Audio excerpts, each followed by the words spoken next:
ajrahum, ganjaran kebaikan mereka, bighairi hisab, unlimited, banyak-banyak berpuasa. Ini sir rahasia orang berpuasa yang gak ada pada orang sholat, gak ada pada haji, tidak ada pada umrah, tidak ada pada sholat malam, tidak ada. Maka orang yang banyak sholat kurang puasa, sholatnya kurang khusyuk. Coba cek.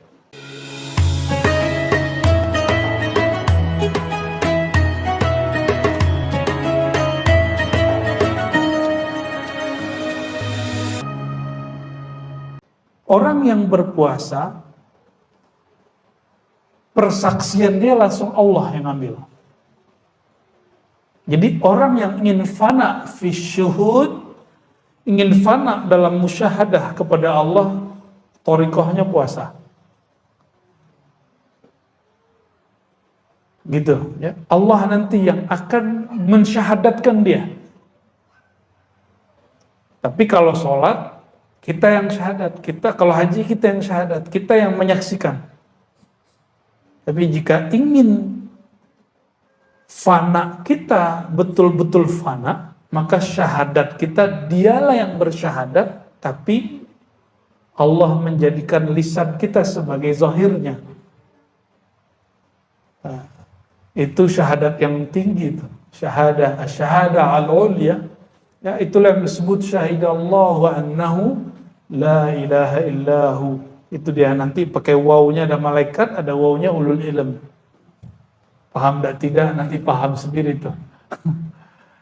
Insya Allah. Fayuqalu lahu. Jadi apa makna?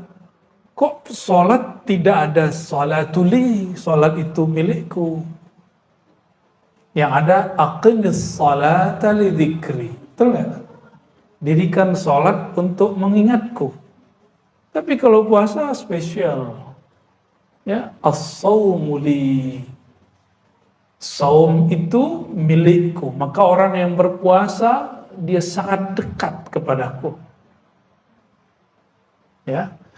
Fa yuqalu lahu ma'nayan. Karena ada dua makna dalam lafaz hadis qudsi tadi. Anna lis-shaum takhsisan. Ada keistimewaan pada saum yang berbeda dengan seluruh ibadat yang muftaradat. Ya. Kenapa? Semua ibadah itu harakat jawarih. Lianna jami'al muftaradat harakatun jawarih.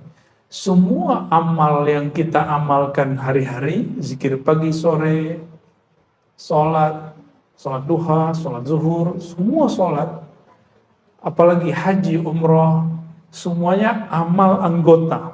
Kalau sedekah, amal harta. Semuanya zahir. Karena dia zahir, dapat dilihat dan diakses oleh makhluk. Kita tadi dilihat makhluk. Betul?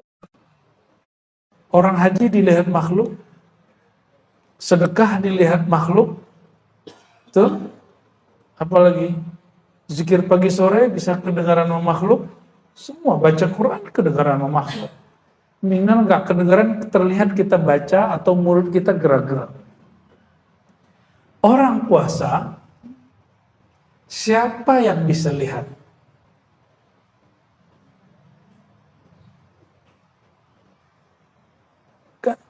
Jam 9, semua orang nggak ada yang makan, nggak ada yang minum misalnya. Kan bisa aja dia ngaku dia puasa, padahal dia nggak puasa.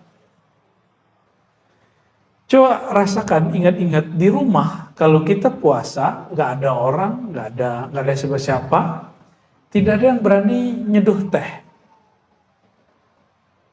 Kenapa? Tidak ada yang berani buat kopi. Why? Kenapa? Padahal tidak ada CCTV, tidak ada yang akan mengkoreksi kita, nggak ada sama sekali. Lalu kenapa kita terus puasa? Padahal tidak ada yang ngawasi. Inilah sir puasa, bahwa jalan pintas untuk wusul kepada Allah, sampai merasakan Allah itu derajat ihsan itu puasa. Maka orang yang banyak sholat kurang puasa, sholatnya kurang khusyuk. Coba cek. Antum puasa hari ini, tadi misalnya kemarin, hari Senin atau hari Kamis. Kalau puasa coba jalan keluar, naik motor atau naik mobil, terus melihat orang buka aurat, berani gak terus memandangnya? Padahal tidak ada yang melihat. Kamu ketahuan loh ya, matanya jelalatan, gak ada. Mata kita tiba-tiba ditarik, jangan lihat. Dan kita gak mau lihat. Itu sir puasa. Ini yang disebut muraqabah. Apa sebutannya? Muraqabah. Jadi kalau mau cepat merasakan kehadiran qalbu, diperhatikan Allah, lazimu as-saum, banyak-banyak berpuasa. Ini sir rahasia orang berpuasa yang gak ada pada orang sholat, gak ada pada haji, tidak ada pada umrah, tidak ada pada sholat malam, tidak ada. Ini hanya milik ahlus saum, ya, orang-orang yang berpuasa. Tapi coba antum rasakan, malam tadi atau malam ini saya tidak berniat besok pagi hari Senin misal jam 7 perutnya lapar nggak? Bunyi-bunyi nggak perutnya? Ya. Terus sarapan. Nanti jam 12 bunyi lagi nggak? Ya, lapar lagi. Coba kalau kita puasa, kita katakan nawaitu shauma ghadin. Aku niat puasa esok hari karena Allah. Besok pagi jam 7 lapar nggak? Jam 12 lapar nggak? Enggak. Jam 4 lapar? Enggak, nggak bakal lapar. Bayangkan niat itu di kolbu, tapi efeknya bisa tunduk seluruh tubuh. Seluruh anggota tubuh kita tunduk dengan kata-kata yang ada di niat. Maka orang yang kuat puasa, dia mampu menaklukkan dirinya. Kalau dia mampu taklukkan dirinya, baru dia mampu diizinkan Allah menaklukkan alam. Baru alam berkhidmat kepada dia. Maka kalimat yang disampaikan oleh Imam Ahmad bin Hanbal, man arafallah, siapa yang kenal Allah, ata'ahu ma siwallah, ya, atau khasyahu ma siwah, maka selain Allah takut kepadanya, takluk kepadanya. Jadi Imam Ahmad itu dulu pernah disiksa di penjara, dipaksa untuk mengatakan sesuatu yang bertentangan dengan akidah Ahlussunnah. Dipaksa oleh Al-Gojo, ditelanjangi, sarungnya dilepas. Ini tanda kalau orang dulu nggak pakai gamis panjang kayak kita hari ini. Mereka pakai sarung. Sarungnya dilepas sehingga Imam Ahmad auratnya terbuka. Imam Ahmad masih pakai celana dalam. Cuma mazhab Imam Ahmad, paha dan lutut bagian dari aurat. Imam Ahmad cuma ngomong gini ke sarungnya, ya izari ittaqillah, wahai sarungku takutlah kepada Allah. Langsung sarungnya naik. Itu setiap kali Al-Gojo mau narik, Al-Gojo yang jatuh atau Al-Gojonya ketarik. Maka si Al-Gojo ada yang tobat tuh sebagian jadi murid Imam Ahmad bin Hanbal, ya.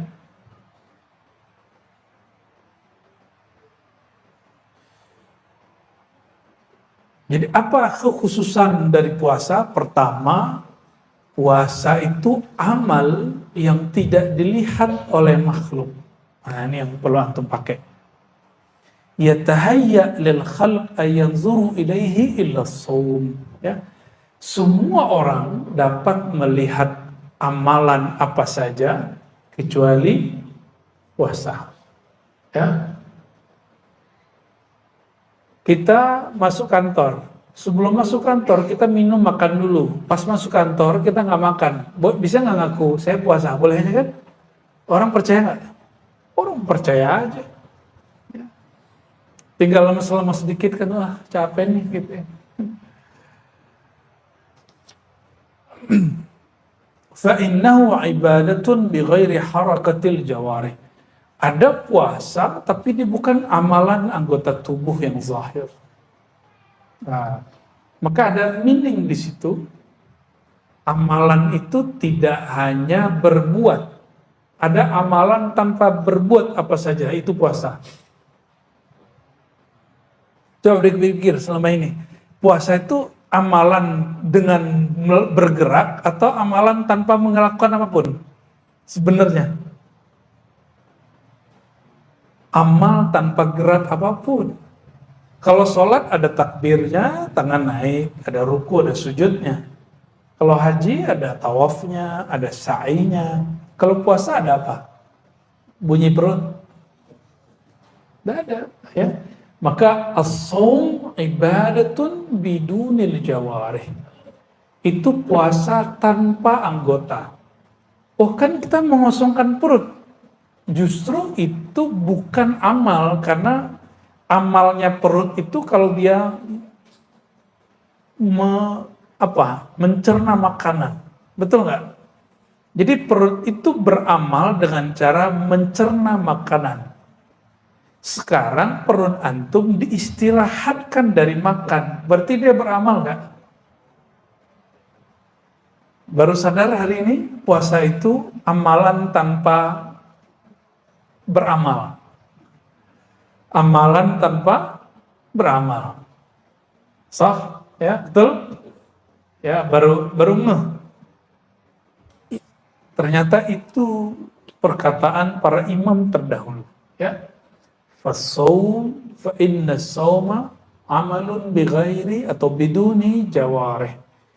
Puasa itu amalan tanpa gerakan zahir. Maka yang bergerak siapa sebenarnya? Niat. Niat di mana? Niat di mana? Fil qalb. Ini yang saya suka dari puasa. Jadi puasa itu menghantarkan orang awam sampai kepada kesadaran batin, kesadaran bertuhan tanpa dia sadari. Ya. Oleh karenanya salah satu simbol umat Nabi Muhammad SAW itu berpuasa minimal 1 bulan. Ya, minimal. Mau lanjut puasa Daud. Ya, Sayyidina Utsman, Sayyidatuna Aisyah puasa dahar, tiap hari puasa kecuali hari yang haram.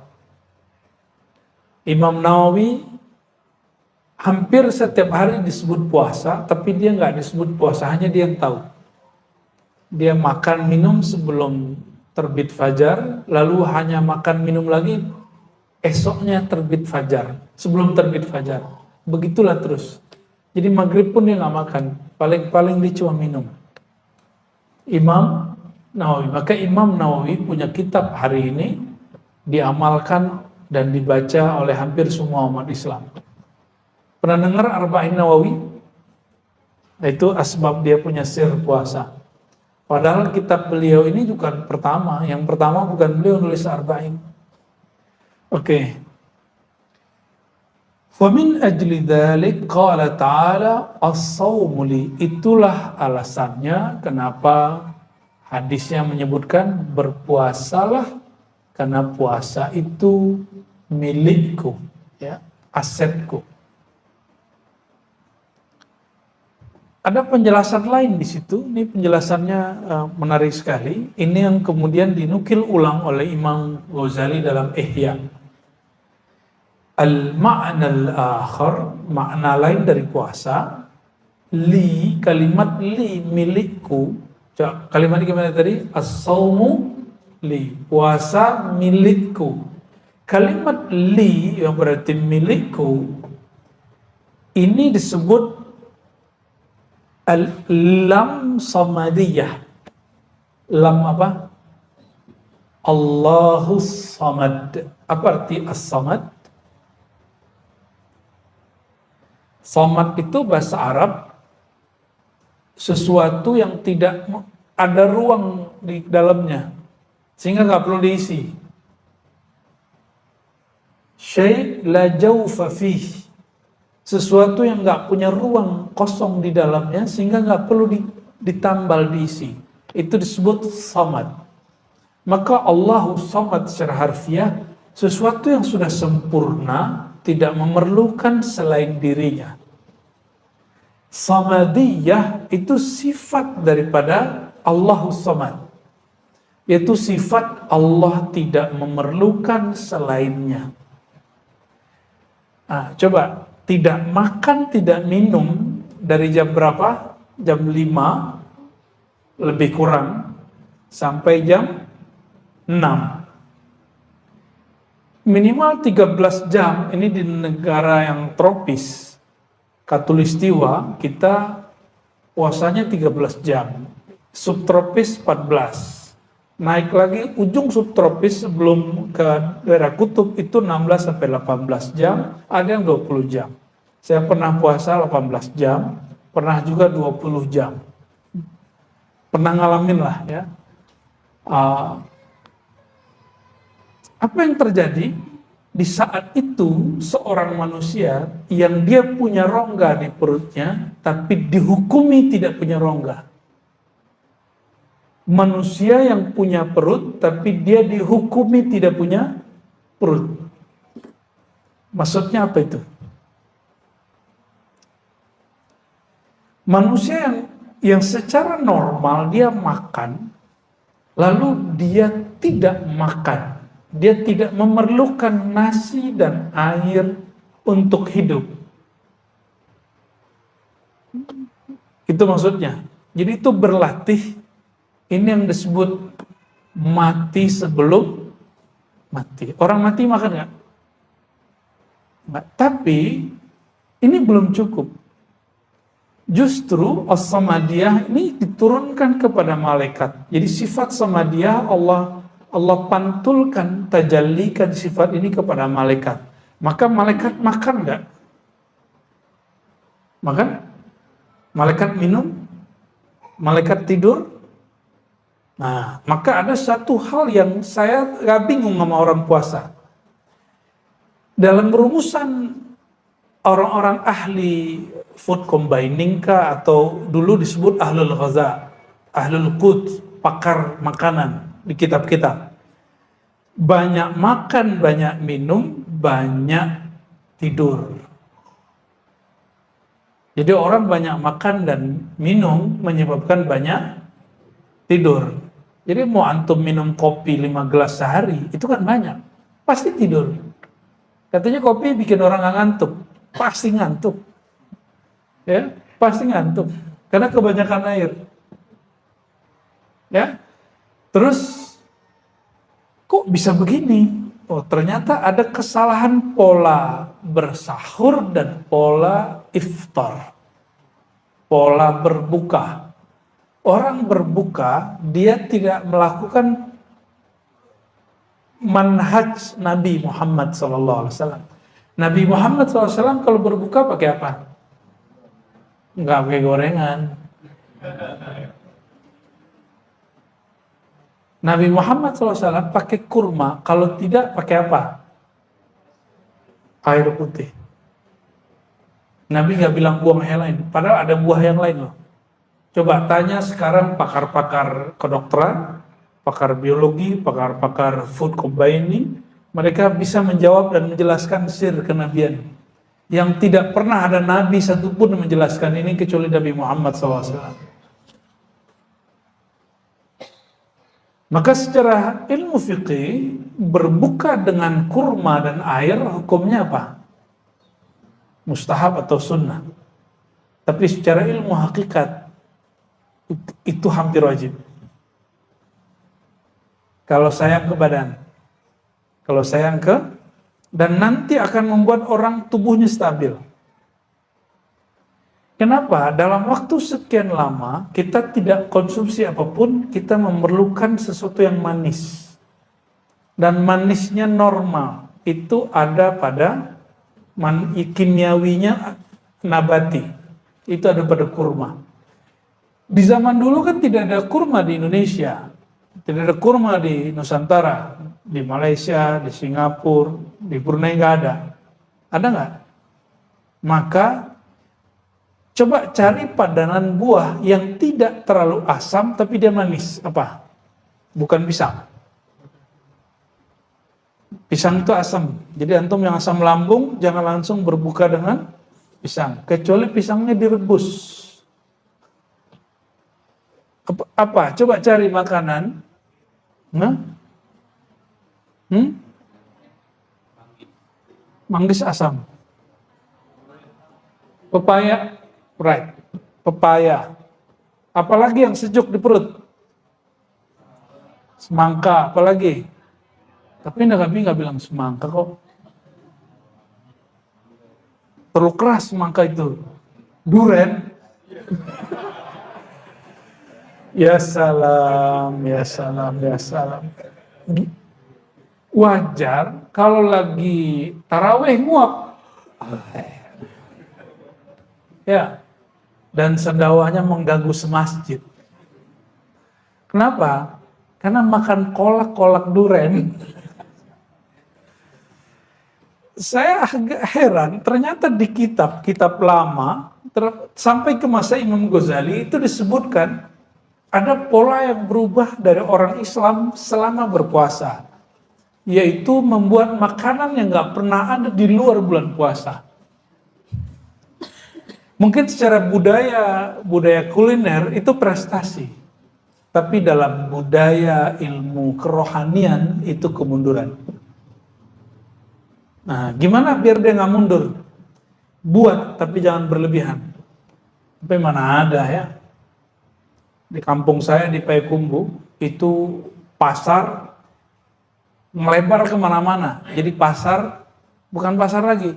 Sepanjang jalan raya itu menjadi pusat kuliner. Dari awal masuk kota sampai pusat kota sampai ke ujung kota itu lagi. Semuanya kuliner. Sampai ujung. Yang saya nggak pernah lihat di bulan ini ada bulan besok itu.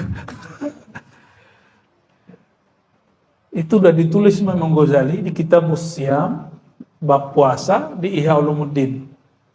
Maka beliau mengatakan wajar puasa kebanyakan orang Islam gagal. Coba, Umi biasanya buat apa, Mi? Kalau bulan puasa, kolak duren. Apa? Yang sejuk-sejuk, boleh olahan tapi sejuk. Ini saya bukan berbicara sebagai pakar food combining, tapi sebagai orang yang mengamalkan amalan kholwat selama Ramadan. Salah satu kaidah kholwat, suluk, itikaf adalah taqlilut ta'am wa syarab. Menyedikitkan makan dan minum. Dan tidak memakan yang, kalau kami lagi kholwat, tapi nggak makan yang bernyawa. Jadi yang dimakan cuma sejuk-sejuk aja. Ada yang beratnya di atas seharusnya, mau cepat turun nggak? Mau cepat turun? Ini doam ini. Coba 10 hari nanti, kan ikut suluk di 10 hari. Hanya berbuka dengan kurma, nggak makan nasi.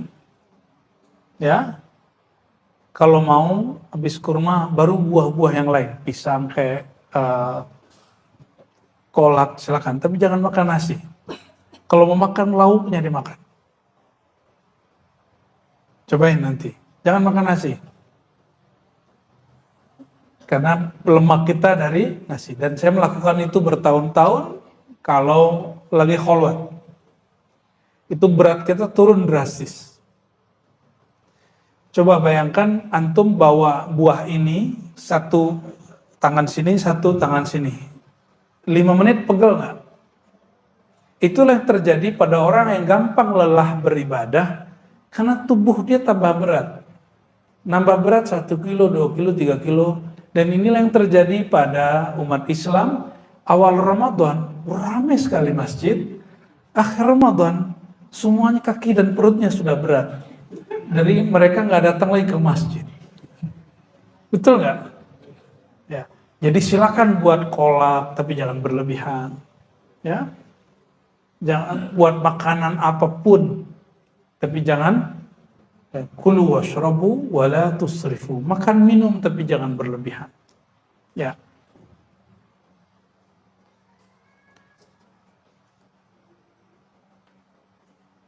Nah, puasa itu sirnya adalah nama Allah As-Samad. Apa sirnya? Kalau sholat sirnya nama Allah Allah. Jadi sir sholat, sir rahasianya sholat ada pada nama Allah. Sirnya, rahasianya puasa ada pada nama Allahus Samad, As-Samad. Apa makna As-Samad? Allah zat yang maha sempurna, tidak memerlukan selainnya. Sedangkan terjemahan Kementerian Agama yang lalu itu sudah direvisi, terjemahannya kurang pas. Itu terjemahan bukan terjemahan yang sebenarnya, tapi terjemahan tafsiriyah. Allah tempat meminta, itu kekeliruan dalam menterjemah karena hanya mengambil dari kitab tertentu tapi tidak mengolah kembali. Saya lihat beberapa sudah memperbaiki, ya. Jadi bukan Allah tempat meminta, itu keliru terjemahannya, ya. Terjemahan yang pas apa? As-Samad, Allah zat yang tidak memerlukan selain dirinya, justru selain dirinya yang memerlukan dirinya, dari Allah Subhanahu wa Ta'ala. Boleh diartikan Allah yang maha sempurna, tempat menggantungkan harapan semua makhluknya. Itu terjemahannya. Kalau mau diterjemahin yang tepat. Ya. Jadi tidak semua terjemahan itu ideal. Banyak terjemahan-terjemahan yang janggal. Tapi ya maklum manusiawi ya. Ini ada kalimat di sini, li'anna as-samad, karena as-samad itu huwa alladzi la jawfa lah. Samad itu artinya sesuatu yang tidak mempunyai rongga di dalam dirinya, wala yahtaj ila ta'am wa syarab, sehingga dia tidak memerlukan sesuatu untuk diisi, baik makanan ataupun minuman. Faman takhallaqa bi akhlaqi ujzihi ma la yakhtur ala qalbi basharin. Maka kalau dimaknai as-saumu li, puasa milikku, maka siapa yang berpuasa aku langsung balas dia. Terjemahan beliau, faman takhallaqa bi akhlaqi, siapa yang menirukan sifatku. Apa sifatku? Tidak memerlukan selain dirinya. Ya. Maka ujzihi, aku balasi dia suatu ganjaran, satu balasan yang tidak terlintas dalam kolbu manusia. Ya. Malam ini kita kembalikan lagi arti jaza kepada ganjaran. Ya, karena masa kampanye dan pemilu sudah selesai. Jaza itu arti pasnya ganjaran. Ya. Sebelumnya kita ganti balasan. Nunggu 14 Februari ya.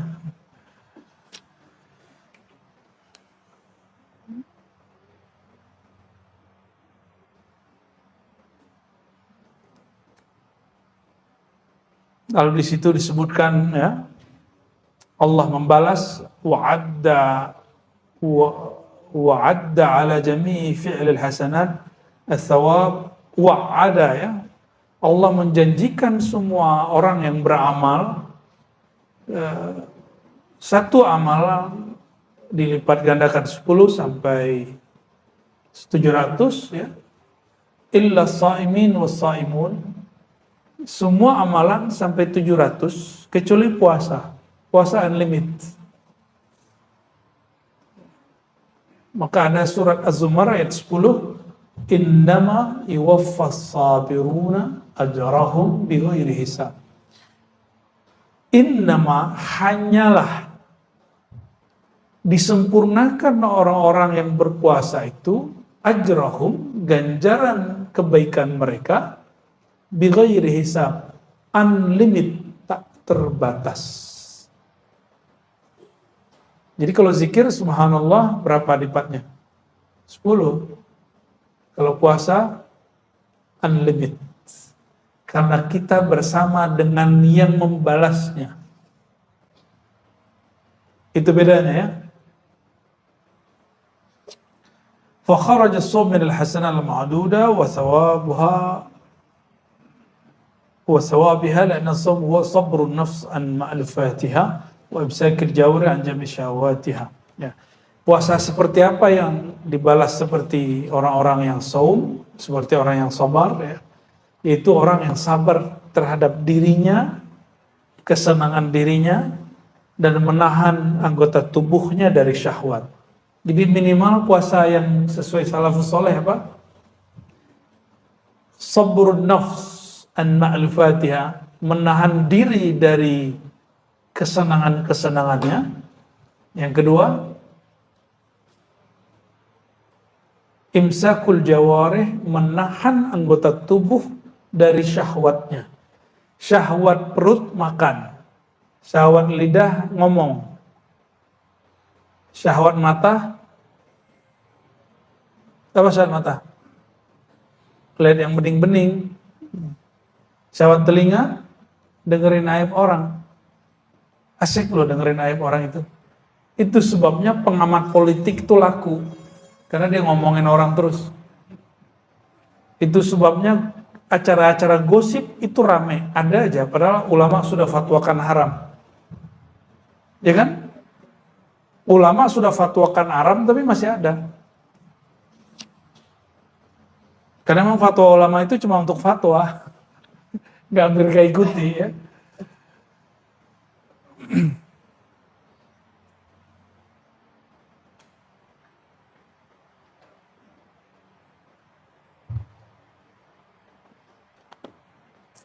Lalu beliau mengatakan ya, di halaman 152 paragraf pertamanya, wasihhatus shaum, maka kesahihan puasa, kesahan puasa dan adab-adab orang berpuasa ya,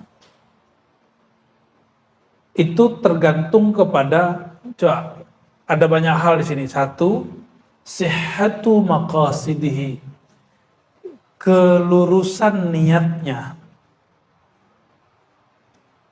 Yang kedua, mubayanatu syahawatihi wa hifzi jawarihi, menjaga anggota tubuhnya. Yang ke berapa? Yang ketiga, safai mat'amihi, ke safa ya, kebeningan, kemurnian, kehalalan makanannya. Wa ri'ayatu qalbih. Ya, tadi masih fisik. Sekarang masuk ke yang nomor berapa nih? Nomor 4, masuk ke urusan kolbu. Ri'ayatu qalbih. Puasa itu tidak hanya menjaga diri, menahan diri dari makan, tapi juga menjaga kolbu. Wadawami zikrih. Nah, ini dawam zikri namanya ini depan. Nama dia dawam zikri. Dawam zikri. Apa arti dawam zikri? Senantiasa mengingatnya.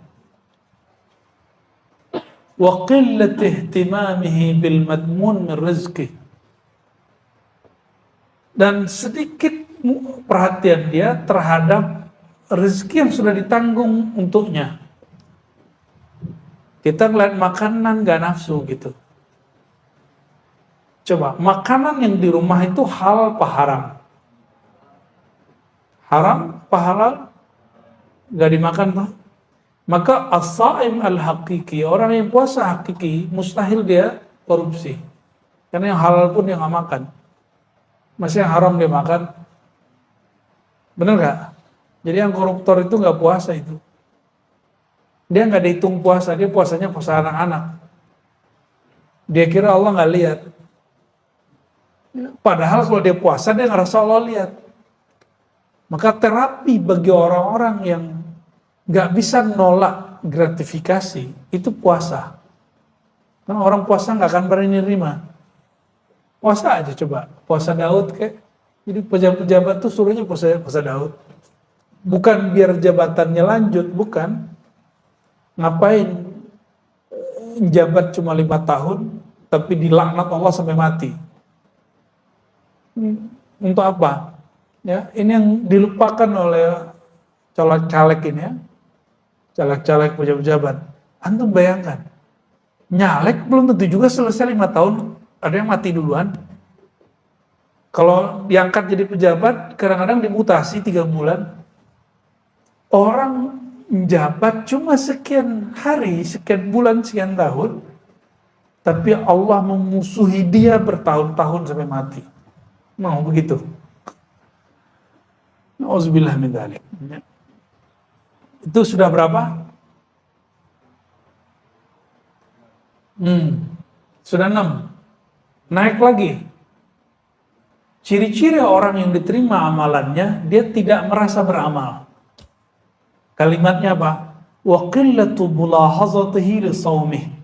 Dia tidak memperhatikan puasanya. Dia tidak menganggap dirinya berpuasa. Dia nggak menganggap dirinya soleh. Wa wajlihi min taqsirihi. Dia menganggap puasanya nggak sempurna. Nah, jadi ini yang adab kalau mau berbuka. Sebelum berbuka baca syahadat, lalu baca istighfar. Asyhadu an la ilaha illallah, asyhadu anna Rasulullah, lalu baca istighfar. Coba diingat, mau berbuka apa yang dibaca? Kenapa syahadat? Kita yang diterima itu cuma orang yang bersaksi. Yang diterima itu cuma orang yang bersaksi. Orang yang tidak bersyahadat, amalannya tidak diterima apapun di sisi Allah. Karena persaksian dia tidak ada, dia syirik. Terus istighfar. Apa yang diistighfarkan? Katakan, ya Allah, puasaku tidak sempurna. Aku tidak sempurna menirukan akhlakmu. Lalu minta ampun, ya Allah maafkan dosaku, sempurnakan kekuranganku, baru berbuka. Baca Allahumma laka sumtu. Hadisnya hasan, itu tidak dhaif seperti yang diklaim oleh sok-sok pendhaif hadis. Ya. Hadis ini hukumnya apa? Hasan. Allahumma laka sumtu. Siapinlah dihafalin. Allahumma laka sumtu wa bika amantu. Ya, mana kurmanya makan. Baik, jadi sediakan apa di depan nanti? Kurma, walaupun cuma 1, 2, atau 3. Ya. Dan hati-hati, nah ini teman-teman, saya ketemu seorang dokter dan dia ngingetin saya, tidak semua kurma itu higienis. Dari sananya higienis, tapi nyampe di sini belum tentu higienis. Jadi kalau antum beli kurma, dia tidak di-pack dengan oke, cuci dulu. Aneh kan? Tapi terus dilakukan. Tapi kalau kurmanya di packagingnya bagus sehingga mustahil kena debu-debu dan bakteri, silakan langsung dikonsumsi. Tapi kalau kurma yang curah, saya tidak anjurkan antum langsung konsumsi. Kalau mau dikonsumsi, bersih dulu. Ya, aneh kan? Kurma disuci itu aneh. Tapi gimana lagi, itu yang terjadi. Saya beberapa kali sakit perut dan kita nggak makan apa-apa, pas ingat ya makan kurma, kurmanya kurma curah. Nah, kita nyaranin orang-orang yang usaha kurma jangan jual kurma curah, kurmanya di packaging yang baik. Ya, apalagi kurma yang ditebar di pasar tepi jalan, aduh, ya Allah. Nah, ini kelemahan Indonesia, pasar tradisional Indonesia belum menjamin mutu makanan buah yang dijual secara baik. Semoga teman-teman kita di kementerian itu memperhatikan itu. Sehingga kita minat gitu belanja di pasar tradisional. Ya, yang kemudian dijadikan pasar modernnya sama aja. Baik. Wal ista'ana billahi ala ta'diyatihi. Minta tolong kepada Allah agar mampu menyempurnakan puasa. Berarti puasa itu tidak sempurna kalau Allah tidak. Jadi kalau antum sanggup puasa sampai terbenam matahari, itu ciri-ciri orang dibantu oleh Allah Subhanahu wa ta'ala. Itu kabar gembiranya. Kalau demikian, layakkah seorang hamba yang kenal hakikat puasa lalu minta balasan pahala puasa? Nah, kita mampu menyempurnakan puasa, izin siapa? Terus antum minta balasan? Gak sopan namanya. Itu gak sopan ya. Nah, di sini ada status dari puasa 15 hari, makannya cuma sekali. Kalau bulan Ramadan, makannya cuma sebulan itu sekali, dan malamnya cuma minum air. Ya.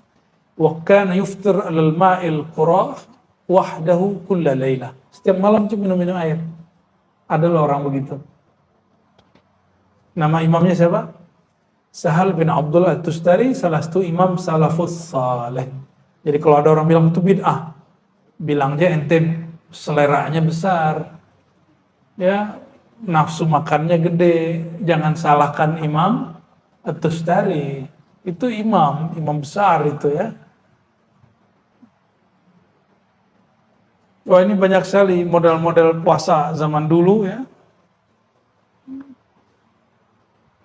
Kita nggak usah baca semua.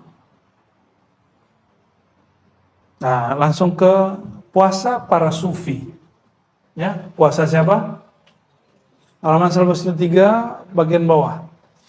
Fa ammas sufiyah, adapun para sufi dan fuqara al-mujarridun alladzina qata'ul halaiq, yang mana mereka disebut ahlu tajrid, yang sudah punya kesempatan full untuk bertorikoh. Qata'ul alaik, memutus kesibukan duniawi. Kalau tidak sanggup minimal 10 hari terakhir, disebut i'tikaf ya. Nggak sanggup 7 hari, nggak sanggup 5 hari, nggak sanggup 3 hari, nggak sanggup 1 hari, nggak sanggup. Kayaknya perlu dipuasain tuh orang. Udah meninggal tuh orang tuh. Mati kolbunya sudah itu. Ya. Selevel Nabi masih itikaf 10 hari. Ada yang sesibuk Nabi nggak? Nabi itu istrinya 11. Panglima perang. Direktur zakat. Pemimpin negara. Guru ngaji.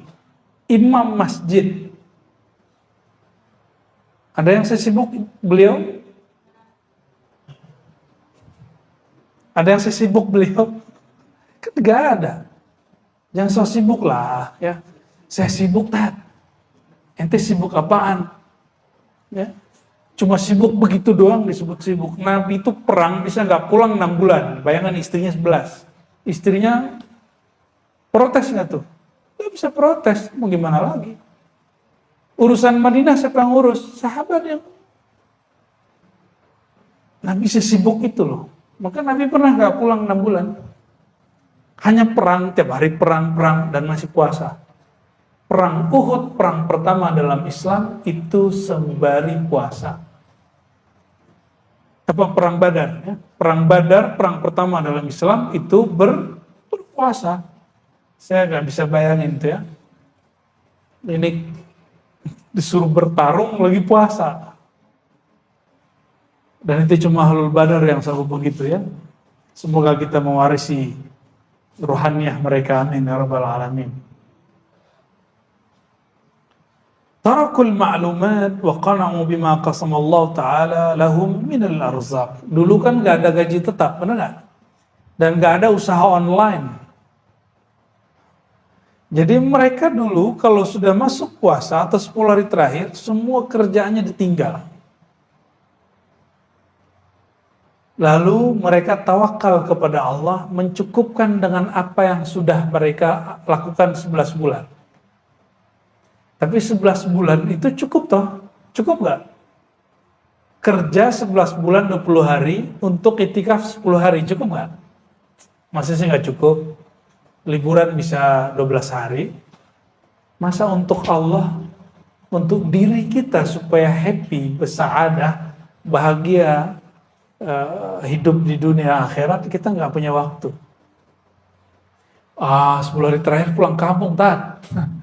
Ya, kampung hakiki bukan di Sumatera, bukan di Jawa, bukan di Kalimantan, bukan di Sulawesi, bukan di Ambon, bukan di Papua, bukan di Bima, bukan di Lombok, bukan di Bali, bukan. Kampung hakiki kita di mana? Ini ilmunya Buya Aldomi itu, al-watan, al-asal. Ya, itu istilahnya. Sirrul Asrar, kitab Sirrul Asrar, Syekh Abdul Qadir Jilani mengajarkan kampung hakikimu bukan sini, bro. Ya. Kampung hakikimu itu bukan alam ini, tapi kampung hakikimu di mana awal sumbernya ruh ditiupkan. Situ sumbernya. Harus pulang ke sono. Itu yang disebut pulang kampung. Pulang kampung menyenangkan nggak? Pulang kampung ke al-watan al-asl. Pulang kampung ke kampung rohani lebih membahagiakan lagi. Pulang kampung mungkin orang tuanya sudah meninggal, tapi al-watan al-asl itu ruhnya nggak pernah meninggal. Yang di sono nggak pernah meninggal. Ayahanda ruh, induknya ruh nggak pernah meninggal. Saya sekarang pulang kampung sudah nggak ada minat.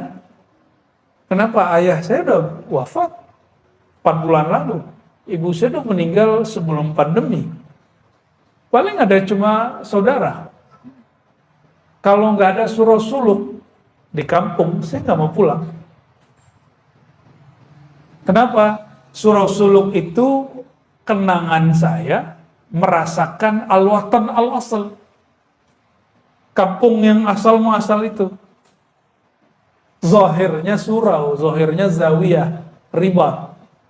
Batinnya, rohaninya berpulang kepada kampung sejatinya. Ya, oleh karenanya, udahlah, nggak usah sibuk-sibuk mudik-mudik lagi ya. 10 hari terakhir itu sibuklah mudik ke kampung rohani. Sepakat ya? Cuma sayangnya, kayaknya suluknya pendaftarannya sudah ditutup. Semoga tahun depan tempat ini bisa dijadikan, nggak usah nunggu tahun depan, karena suluk kita ada 4 kali atau 5 kali setahun. Jadi ada suluk Rabiul Awal, harusnya ada suluk Muharram.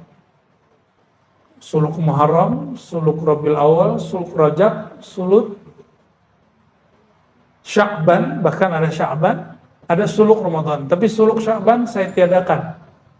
Yang ada tadi apa? Muharram, Rabiul Awal. Ya. Kalau guru kita yang dulu Zulhijjah ditambahkan. Tapi kita kalau Zulhijjah lebih senang haji. Ya. Tapi sampai hari ini guru saya masih buat. Jadi suluk Zulhijjah masih buat di beberapa tempat ya. Baik.